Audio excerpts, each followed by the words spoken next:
El verano de 2024 quedó marcado en la memoria de los habitantes de Viña del Mar y Valparaíso como una de las temporadas más devastadoras que hayan vivido. Durante días enteros, el cielo se tiñó de un rojo opaco, cubierto por el humo de los incendios forestales que consumieron cerros enteros. Las llamas parecían imparables, avanzaban con la ayuda del viento, devorando casas, carreteras y todo lo que encontraba a su paso. Los noticieros transmitían en vivo, mostrando imágenes desoladoras, familias huyendo con lo poco que podían cargar, animales corriendo desesperados, voluntarios tratando de abrir paso entre el humo. En medio de ese caos, comenzaron a circular en redes sociales videos grabados por vecinos y brigadistas, pero hubo uno en particular que llamó la atención, porque parecía mostrar algo más que simple fuego. En ese video, tomado desde una ladera, se alcanza a ver cómo entre las llamaradas aparece una silueta. Al principio, algunos pensaron que podía ser una persona atrapada en el incendio, pero lo inquietante es que aquella figura no parecía moverse como un ser humano normal. La sombra se alzaba sobre las llamas, como si tuviera un tamaño imposible, y sus brazos se extendían de una forma casi ritual, como si estuviera controlando el fuego. El video fue compartido en TikTok por la cuenta Tío OVNI y en cuestión de horas se volvió viral. Quienes lo miraban una y otra vez aseguraban ver cómo la figura parecía caminar en medio de las brasas sin quemarse, como si fuera parte del incendio mismo. Algunos usuarios decían que se trataba de un gigante de fuego. Otros hablaban de un espíritu protector de los bosques que se hacía presente en momentos de destrucción. También hubo quienes lo relacionaron con antiguas leyendas mapuches, en las que se menciona a seres guardianes que aparecen durante desastres naturales. Por supuesto, no faltaron los escépticos. Muchos aseguraron que todo era un simple efecto óptico, la combinación del humo, las llamas y la luz proyectando una sombra deformada sobre un tronco o alguna roca. Sin embargo, lo curioso es que la silueta parecía demasiado definida. En el video se aprecia claramente un torso, dos brazos y hasta un movimiento intencional, como si esa cosa levantara los brazos en dirección al cielo. Lo que hizo que la historia cobrara aún más fuerza fue la cantidad de testimonios que surgieron después. Vecinos de distintas zonas afectadas por el incendio aseguraron haber visto sombras grandes moverse entre las llamas, figuras que no correspondían a brigadistas ni a personas. Una mujer de la zona de Forestal comentó en una entrevista local que mientras intentaba escapar del fuego, sintió que alguien muy alto la guiaba entre la neblina de humo. Ella no pudo verle el rostro, pero juraba que una figura oscura la tomó del brazo y la sacó hacia un camino seguro. En contraste, otro testimonio decía lo contrario. Un joven brigadista afirmó que en plena faena vio a lo lejos una figura negra que parecía detenerse en seco, observando cómo avanzaban los bomberos. Cuando intentó acercarse, la silueta simplemente desapareció entre el humo, como si nunca hubiera estado ahí. Las autoridades nunca dieron una explicación oficial más allá de lo evidente, ilusiones ópticas creadas por las condiciones extremas del incendio. Pero lo cierto es que la historia se transformó en una especie de leyenda urbana inmediata. En foros y páginas de misterio comenzaron a hablar de el hombre de fuego de Viña, una sombra gigante que aparece cada vez que los cerros son consumidos por las llamas. Y aunque muchos lo consideran solo un fenómeno visual, lo perturbador es que el video sigue ahí, circulando en redes, disponible para cualquiera que lo quiera analizar cuadro por cuadro. Una silueta alta, oscura, en medio de un infierno de fuego y humo. La pregunta que queda en el aire es simple pero inquietante. ¿Fue solo un truco de luz o realmente, en medio de la tragedia, algo más se hizo presente?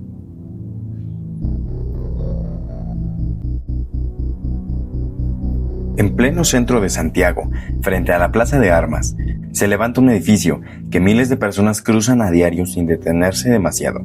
El Portal Fernández Concha, una construcción a finales del siglo XIX. Es conocido por sus galerías llenas de restaurantes, cafés y pequeños comercios que han visto pasar generaciones de santiaguinos. Para la mayoría es solo un punto de encuentro, un pasaje transitado en medio del bullicio de la ciudad. Pero bajo esa fachada cotidiana se esconde un lugar cargado de historias oscuras y susurros que no todos se atreven a repetir.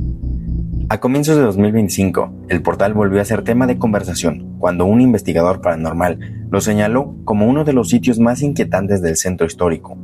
En programas de televisión y radio se habló de las llamadas zonas rojas dentro del edificio, pasillos y rincones donde los visitantes sienten cambios bruscos de temperatura, mareos repentinos y, lo más perturbador, la sensación de ser observados. Para entender la fuerza de estas historias, hay que mirar el contexto. El portal Fernández Concha fue testigo de épocas de opulencia, de bohemia y también de decadencia. En sus pasillos hubo negocios que prosperaron y otros que quebraron sin explicación. Durante los años más duros de Santiago, en dictadura y en tiempos de crisis económica, el lugar se convirtió en refugio de personajes marginales, y no faltan los rumores de hechos violentos ocurridos a puerta cerrada. Los trabajadores actuales, meseros, dueños de locales y guardias de seguridad, son quienes más han alimentado la leyenda. Algunos cuentan que en las madrugadas, cuando ya todo está cerrado y el portal debería estar vacío, se escuchan pasos pesados bajando por las escaleras.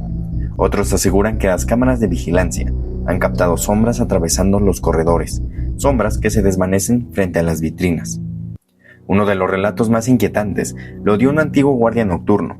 Narró que en repetidas ocasiones escuchó cómo arrastraban mesas y sillas en los salones superiores, como si alguien estuviera preparando un banquete en plena madrugada. Pero cuando subía a revisar, encontraba todo perfectamente ordenado, sin un solo mueble fuera de lugar.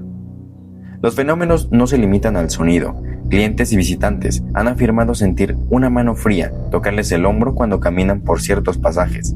Algunos incluso dicen haber visto fugazmente a una mujer vestida de luto, de pie en los balcones interiores, observando con un rostro inexpresivo antes de desvanecerse frente a sus ojos. El investigador paranormal advierte que este tipo de experiencias no son casos aislados, sino parte de un patrón que se repite en distintos sectores del portal.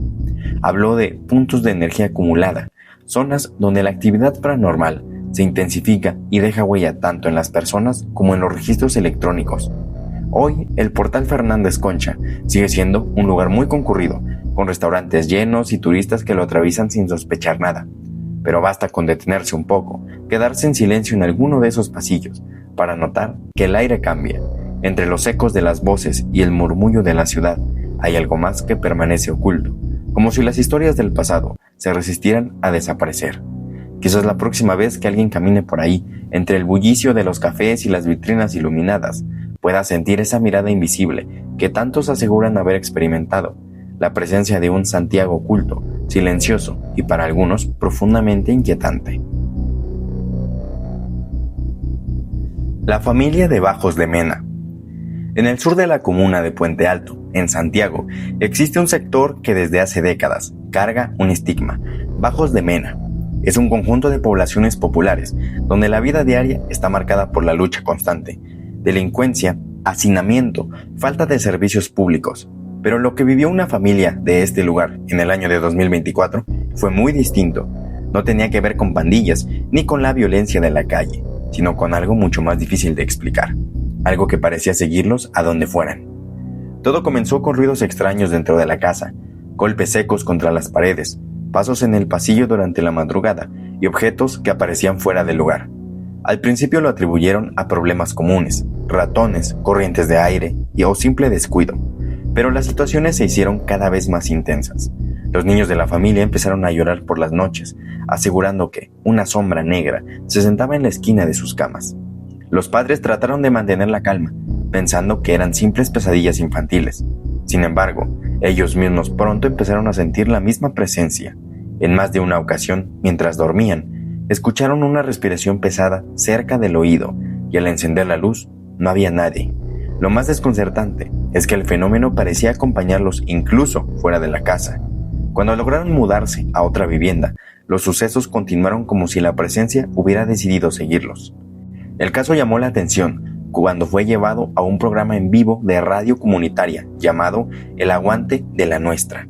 En su sección Martes Paranormales, los locutores entrevistaron a la familia, quienes compartieron grabaciones hechas en su celular, voces distorsionadas, lamentos captados en la noche y el sonido de cosas cayendo en habitaciones vacías. Lo inquietante ocurrió durante la transmisión. Mientras reproducían uno de los audios, el programa sufrió interferencias inexplicables. La señal comenzó a cortarse, se escucharon chasquidos, ruidos metálicos y un eco extraño que opacaba la voz del conductor. El equipo técnico no logró dar una explicación concreta y el hecho quedó grabado en el registro en vivo. Después de aquello, los comentarios en redes sociales no se hicieron esperar. Algunos aseguraban que lo que acompañaba a esa familia no era un simple espíritu, sino una entidad que había tomado apego a ellos quizás por algún hecho pasado en el terreno o algún vínculo con la familia. Otros, en cambio, opinaban que podía tratarse de un caso de sugestión colectiva, potenciado por la difícil vida en Bajos de Mena, donde las tensiones psicológicas y emocionales son intensas. La familia, sin embargo, no duda. Para ellos esa presencia es real. No importa cuántas veces se muden ni dónde intenten rehacer su vida, siempre sienten la misma sombra detrás, el mismo peso en el aire. Lo que comenzó como ruidos aislados en una casa humilde, terminó convirtiéndose en una experiencia imposible de dejar atrás, un recuerdo que los sigue acompañando, como si una parte de Bajos de Mena nunca los hubiera dejado ir. Las luces de la Patagonia. La Patagonia chilena siempre ha sido un lugar de misterio. Sus paisajes parecen sacados de otro mundo. Montañas inmensas, ríos helados, lagos que reflejan un cielo limpio y, sobre todo, grandes extensiones de tierra, donde el silencio es tan profundo que se vuelve inquietante. Allí donde la naturaleza todavía se impone sobre el ser humano, nació una de las historias más extrañas registradas en los últimos años. En enero de 2025, un equipo de científicos trabajaba en un proyecto de monitoreo ambiental en la región de Magallanes. Para estudiar la fauna local, habían instalado cámaras trampa, dispositivos automáticos que se activan al detectar el movimiento. Durante meses, las imágenes captadas no mostraban nada fuera de lo común: guanacos, zorros, aves. Pero una madrugada, exactamente a las 0:22 horas, una de esas cámaras registró algo que dejó desconcertados a todos. En 3 fotografías consecutivas se podía ver un fenómeno luminoso descendiendo desde el cielo. No era un rayo, tampoco una estrella fugaz, porque la intensidad de la luz parecía más cercana, más tangible. Se veía como una esfera brillante que se movía lentamente hacia el suelo. Lo más desconcertante, en ese sector no hay caminos, no hay postes de electricidad, ni posibilidad de tránsito humano nocturno. El lugar está aislado, lejos de pueblos o asentamientos. Los científicos, acostumbrados a trabajar con datos verificables, no pudieron dar una explicación clara. Descubrieron que la luz no tenía un patrón reconocible, no correspondía a reflejos ni a insectos pasando frente al lente. Era algo que estaba realmente allí, descendiendo en la oscuridad absoluta de la Patagonia. Cuando la noticia se filtró, rápidamente empezaron las especulaciones. Algunos lo relacionaron con fenómenos ovni, asegurando que no era la primera vez que luces extrañas aparecían en cielos australes. Pero lo más llamativo fue la conexión con una antigua tradición mapuche. Según los relatos de esa cultura, existen las llamadas malas luces, apariciones luminosas que se manifiestan en parajes solitarios durante la noche. Se dice que estas luces pueden guiar a los viajeros hacia caminos sin salida o incluso perderlos para siempre en los bosques y montañas. Varios ancianos de comunidades cercanas afirmaron que lo que captaron las cámaras no era un objeto tecnológico ni un meteorito, sino precisamente esas luces de las que hablaban sus abuelos. Para ellos, la ciencia no podía explicar lo que la Tierra misma estaba mostrando, un fenómeno ancestral ligado a fuerzas invisibles que habitan en los rincones más remotos del sur de Chile. El debate sigue abierto. Para los escépticos se trató simplemente de un error de cámara, un fenómeno atmosférico poco común o una coincidencia óptica. Para los creyentes, en cambio, es una prueba más de que la Patagonia no solo guarda paisajes indomables, sino también secretos que escapan a nuestra comprensión. Y así, entre el viento helado y las montañas silenciosas, las luces siguen siendo parte de la memoria de quienes han cambiado esos territorios. Nadie sabe si volverán a aparecer frente a una cámara o frente a los ojos de un viajero solitario que se atreva a adentrarse en lo profundo de la Patagonia de noche.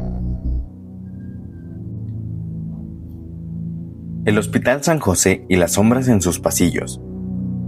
Hablar del Hospital San José en Santiago es hablar de un lugar donde la frontera entre lo clínico y lo espiritual parece difuminarse. Construido en el siglo XIX, este recinto ha visto pasar generaciones enteras de médicos, pacientes y trabajadores de la salud. Sus paredes han absorbido no solo el olor del cloro y las medicinas, sino también la angustia de miles de familias que llegaron hasta allí buscando un milagro y no siempre lo encontraron. Hoy, a más de 100 años de su inauguración, el hospital sigue en funcionamiento, pero lo que lo hace destacar en los últimos años no es su historia médica, sino los relatos que circulan entre enfermeras, doctores y personal de aseo. Relatos que, aunque ellos mismos intentan callar, se repiten con demasiada frecuencia como para ser simples inventos. Todo comenzó a tomar fuerza alrededor del año 2020, cuando algunos trabajadores de turno nocturno empezaron a compartir experiencias inquietantes.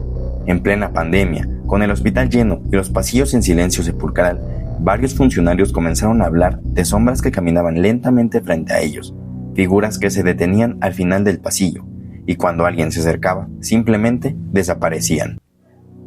Uno de los casos más comentados es el de una enfermera que atendía a un paciente en la madrugada. Según cuenta, sintió la presencia de alguien a sus espaldas, una figura que pareció observarla en silencio. Al girarse, vio claramente a una mujer de cabello largo y bata blanca, con el rostro parcialmente cubierto. Pensó que era otra colega, hasta que la mujer atravesó la pared frente a sus ojos. La enfermera juró que no estaba soñando, y lo más perturbador es que otros compañeros de turno afirmaron haber visto a la misma figura en noches distintas. También se habla de un hombre mayor, de aspecto frágil, que suele aparecer en los pasillos cercanos a urgencias. Camina con dificultad, arrastrando los pies, y más de una vez, personal nuevo lo ha seguido creyendo que necesita ayuda, solo para descubrir que se esfuma frente a la puerta de un pabellón cerrado desde hace años. El área de pediatría tampoco está exenta. Algunos técnicos han escuchado risas de niños cuando las salas están completamente vacías. Otras voces en las cámaras de seguridad. Han aparecido figuras pequeñas corriendo por los pasillos, aunque al revisar físicamente no había nadie. Lo más inquietante de todo es que los relatos no solo provienen del hospital. Pacientes y familiares han comentado experiencias similares. Personas que han pasado la noche acompañando a un ser querido enfermo han dicho que sintieron que alguien los tocaba suavemente por el hombro para luego no encontrar a nadie detrás. Otros hablan de escuchar oraciones susurradas cerca de la capilla del hospital, incluso cuando está cerrada. Con el paso del tiempo, estos testimonios han ido construyendo la reputación del Hospital San José como uno de los lugares más cargados de actividad paranormal en Santiago. Lo curioso es que lejos de disminuir, los relatos se han intensificado en los últimos 5 o 6 años, como si la acumulación de dolor y desesperanza, sobre todo durante la pandemia, hubiera dejado una huella más profunda en esos muros. Algunos creen que lo que ocurre allí no son simples apariciones, sino manifestaciones de las almas de aquellos que no lograron despedirse. Otros, más escépticos, aseguran que son ilusiones producto del cansancio extremo de los turnos de madrugada. Sin embargo, entre quienes han vivido la experiencia, hay un consenso. Una vez que te toca presenciar algo dentro de ese hospital, ya no puedes volver a caminar sus pasillos de la misma manera. El Cerro San Cristóbal no es solo un cerro, es un testigo silencioso de la historia de Santiago. Desde sus laderas se han visto revoluciones, celebraciones, amores y despedidas. De día es un lugar de vida, familias pasean, ciclistas entrenan, turistas suben al funicular para admirar la ciudad desde lo alto. Pero cuando el sol comienza a descender detrás de la cordillera, el cerro cambia, la luz se vuelve dorada, luego gris y finalmente azul profundo. Los senderos se vacían, el canto de los pájaros se apaga y el cerro comienza a respirar de otra forma, como si despertara una memoria antigua, como si sus árboles recordaran algo que los humanos han olvidado. La historia comienza en los años 80. Algunos dicen que es más antigua. Una familia subió al cerro un domingo por la tarde. Era verano, el calor se sentía en las piedras, pero bajo los árboles había sombra fresca. El padre llevaba una mochila con empanadas y jugo, la madre una manta para el picnic, y el niño, de unos 8 años, corría adelante emocionado por explorar. Tenía el cabello oscuro, los ojos grandes y curiosos. Le gustaban los insectos, los árboles, las piedras con formas raras. Mientras sus padres se acomodaban en un claro, él se alejó por un sendero que bordeaba la ladera norte. Y aunque le advirtieron que no se fuera muy lejos, el niño ya no escuchaba. Estaba siguiendo una mariposa. Pasaron los minutos, luego una hora. La madre comenzó a llamarlo. El padre se adentró en el bosque, pero el niño no respondía. No había huellas, no había rastro, solo silencio. La familia dio aviso. Llegaron carabineros, voluntarios, perros de rastreo. Se peinaron los senderos, se revisaron quebradas, se interrogó a los visitantes. Algunos dijeron haber visto a un niño corriendo entre los árboles. Otros escucharon una voz lejana que llamaba a su mamá. Pero nunca se encontró nada, ni ropa, ni juguetes, ni cuerpo. La búsqueda duró días, luego semanas. Finalmente se suspendió. El cerro guardó su secreto. La familia, devastada, dejó de subir, pero la historia no terminó allí. Años después comenzaron los rumores. Un ciclista que entrenaba al amanecer dijo haber visto a un niño parado junto al camino, con ropa antigua, mirando hacia el horizonte. Pensó que estaba perdido. Se acercó, pero el niño desapareció. Una pareja que subía al cerro al atardecer escuchó pasos detrás de ellos. Al voltear, no había nadie, pero sentían que alguien los seguía, que alguien pequeño caminaba justo detrás sin hacer ruido. Un guardaparques encontró un peluche viejo en medio del bosque. Lo dejó en la caseta. Al día siguiente, el peluche estaba de nuevo en el mismo lugar. Con el tiempo, los visitantes comenzaron a dejar juguetes en ciertos puntos del cerro, no por superstición, sino por compasión, como si quisieran consolar al niño, como si sintieran que aún estaba allí esperando. Se dice que si dejas un juguete y regresas días después, lo encontrarás movido, a veces sucio, como si alguien lo hubiera tocado, a veces con hojas encima, como si alguien lo hubiera escondido. Algunos aseguran que si caminas solo por el sendero donde el niño desapareció y llevas contigo un peluche, el niño se te aparece, no para asustarte, sino para agradecerte, para acompañarte un tramo, para que no estés solo. No hay registros oficiales, no hay nombre. Algunos dicen que se llamaba Tomás, otros que era hijo de una familia extranjera. Hay quienes aseguran que nunca existió, que es solo una leyenda creada por el miedo. Pero hay algo que todos coinciden. El cerro tiene una presencia, una energía, una tristeza suave que se siente al caminar solo. Hoy, el Cerro San Cristóbal sigue siendo un lugar de encuentro, pero también de memoria, de misterio, de leyenda. El niño fantasma no es una figura aterradora, es un símbolo de lo que se pierde, de lo que se busca, de lo que nunca se olvida. Y si alguna vez subes al cerro al atardecer y sientes que alguien toma tu mano, no tengas miedo, tal vez solo sea un niño que quiere caminar contigo.